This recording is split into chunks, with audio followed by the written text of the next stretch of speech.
sale of business in general, lead generation. Your number of sales is directly related to this concept, yet so many people want to put it on the back burner, and I reckon we should look at why. So the blockage boils down to some psychology and some concrete. At the psychology end, we often don't know what to do.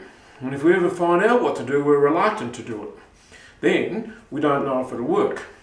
In fact, it sounds a little bit like talking to strangers. Worse still, it sounds a lot like selling to strangers. And then there's what if that doesn't work? And what does that mean about me? Because I'm not keen to fail.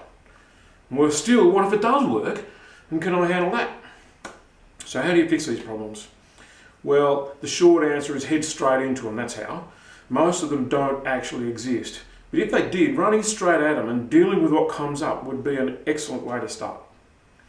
Handling any emotional damage as a consequence of that, well, that would be a boot camp issue. At the concrete end, well, the problem is that it all sounds like it's going to cost money. In fact, it sounds like it'd be bloody expensive. The truth is I'm clueless about what to say, so I'm going to blow all my money. Speaking of which, I don't have any money, so there's another issue. What's the best way to do it? Should I be doing Facebook or LinkedIn, or didn't someone mention crappy cardboard signs on the school fence? So, if you're reasonable, you'd see that there's millions of reasons why lead generation gets left to last, and it's a long way short of rocket science to see that it absolutely has to be first. And I don't just mean first business concept to handle. I mean the first thing you do every day in your business. Day after day, pull out your list and get on with it. This should be your mantra.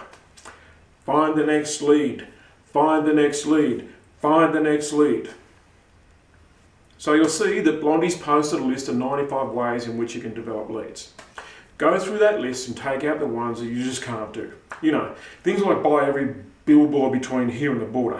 That's fine for Clive Palmer, but what are the impossibles for you? Get rid of them.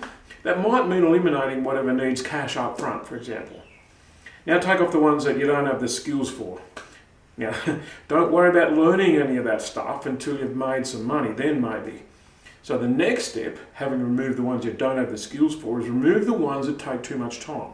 Now, I don't mean the ones that require driving around town putting up those crappy signs. I mean the lag time is too long before you see anything happen because the magazine's got to come into publishing and that sort of thing. Now, what will be left on your list are the things that you're capable of, that you can afford, and that you can do. So pick your favourite half a dozen and rank them according to the Impact Ease grid. In other words, what's going to give you the biggest bang for your buck in the shortest time, even if there's no buck? Then hop over to your calendar and program when you're going to do that. Now, the earlier in the day, the more likely that you'll actually do it. That's what the very successful do, is lead generating every day